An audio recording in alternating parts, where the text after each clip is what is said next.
2 Kings 15. In the 27th year of Jeroboam king of Israel, Azariah son of Amaziah king of Judah began to reign. He was 16 years old when he became king, and he reigned in Jerusalem 52 years. His mother's name was Jechaliah. She was from Jerusalem.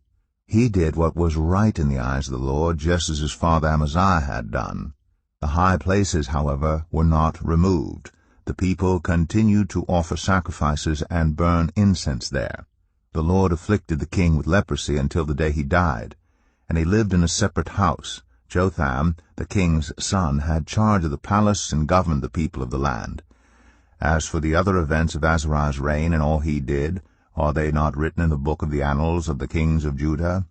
Azariah rested with his ancestors, and was buried near them in the city of David, and Jotham, his son, succeeded him as king. In the 38th year of Azariah, king of Judah, Zechariah son of Jeroboam became king of Israel in Samaria, and he reigned 6 months. He did evil in the eyes of the Lord, as his predecessors had done. He did not turn away from the sins of Jeroboam son of Nebat, which he had caused Israel to commit. Shallum son of Jabesh conspired against Zechariah. He attacked him in front of the people, assassinated him, and succeeded him as king. The other events of Zechariah's reign are written in the book of the annals of the kings of Israel. So the word of the Lord spoken to Jehu was fulfilled. Your descendants will sit on the throne of Israel to the 4th generation. Shallum, son of Jabesh, became king in the 39th year of Uzziah, king of Judah, and he reigned in Samaria 1 month.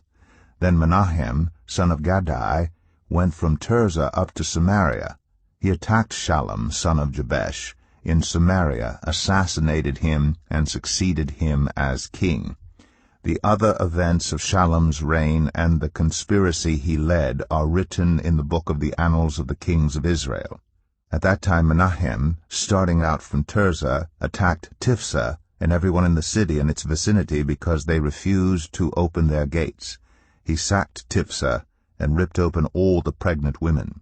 In the 39th year of Azariah king of Judah, Menahem, son of Gadai, became king of Israel, and he reigned in Samaria 10 years. He did evil in the eyes of the Lord. During his entire reign he did not turn away from the sins of Jeroboam son of Nebat, which he had caused Israel to commit. Then Pul, king of Assyria, invaded the land, and Menahem gave him 1,000 talents of silver to gain his support and strengthen his own hold on the kingdom. Menahem exacted this money from Israel. Every wealthy person had to contribute 50 shekels of silver to be given to the king of Assyria. So the king of Assyria withdrew and stayed in the land no longer.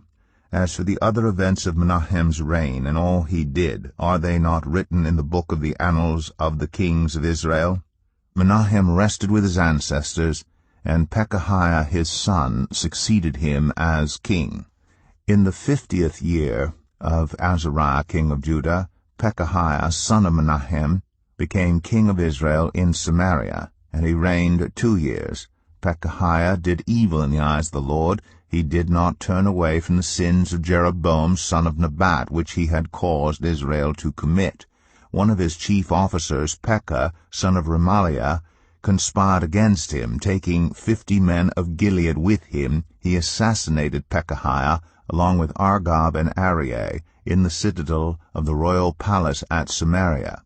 So Pekah killed Pekahiah and succeeded him as king.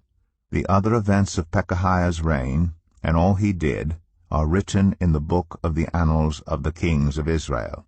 In the 52nd year of Azariah king of Judah, Pekah, son of Remaliah, became king of Israel in Samaria, and he reigned 20 years. He did evil in the eyes of the Lord. He did not turn away from the sins of Jeroboam son of Nebat, which he had caused Israel to commit.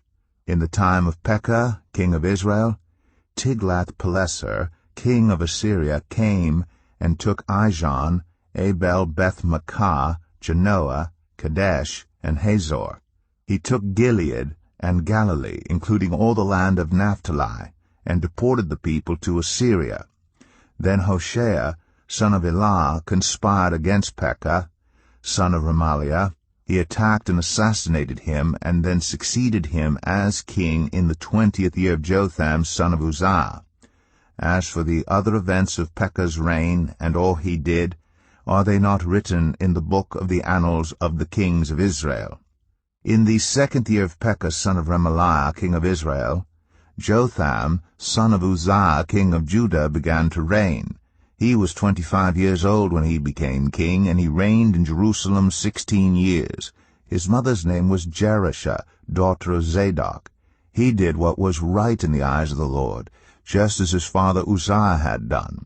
The high places, however, were not removed. The people continued to offer sacrifices and burn incense there. Jotham rebuilt the upper gate of the temple of the Lord.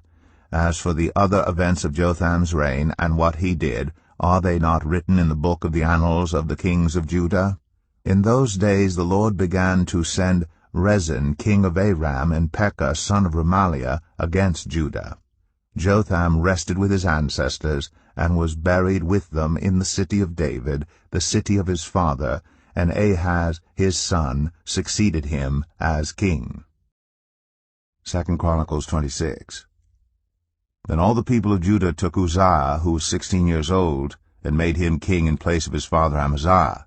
He was the one who rebuilt Elath and restored it to Judah after Amaziah rested with his ancestors.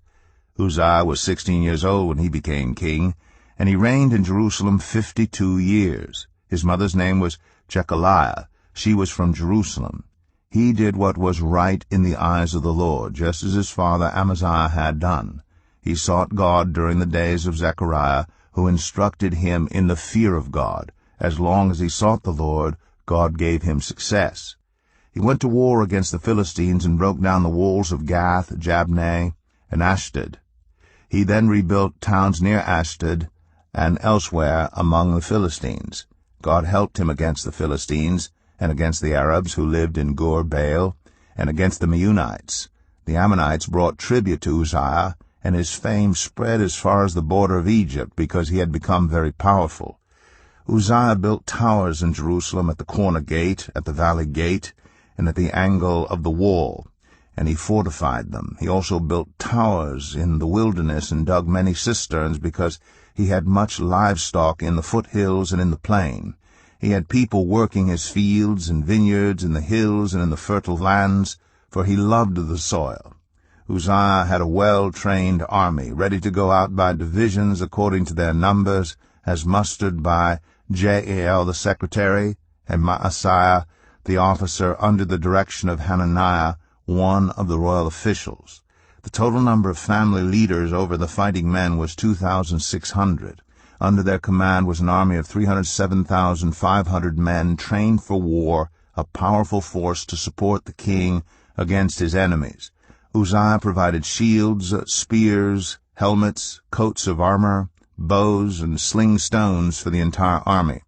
In Jerusalem he made devices invented for use on the towers and on the corner defenses, so that soldiers could shoot arrows and hurl large stones from the walls. His fame spread far and wide, for he was greatly helped until he became powerful. But after Uzziah became powerful, his pride led to his downfall. He was unfaithful to the Lord his God, and entered the temple of the Lord to burn incense on the altar of incense. Azariah the priest, with 80 other courageous priests of the Lord, followed him in. They confronted King Uzziah and said, "It is not right for you, Uzziah, to burn incense to the Lord. That is for the priests, the descendants of Aaron, who have been consecrated to burn incense. Leave the sanctuary, for you have been unfaithful, and you will not be honored by the Lord God."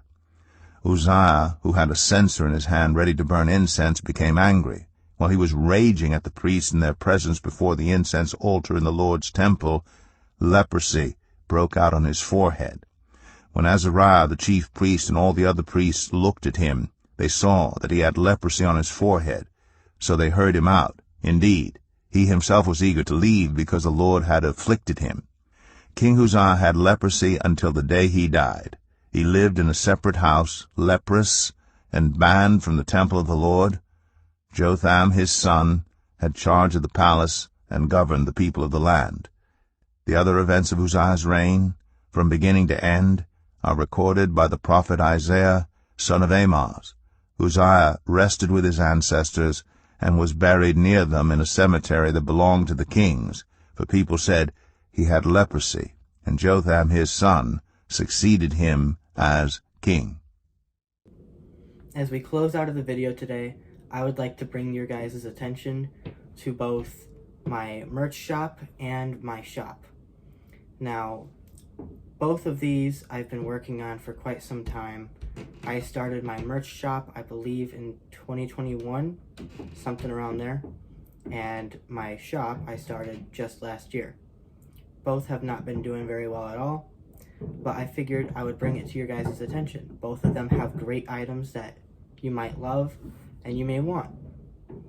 So the links will be in the description of the video for both of those. So if you're interested in what I might have on both of them, go ahead and check it out. Anyways, I will see you guys later. Goodbye.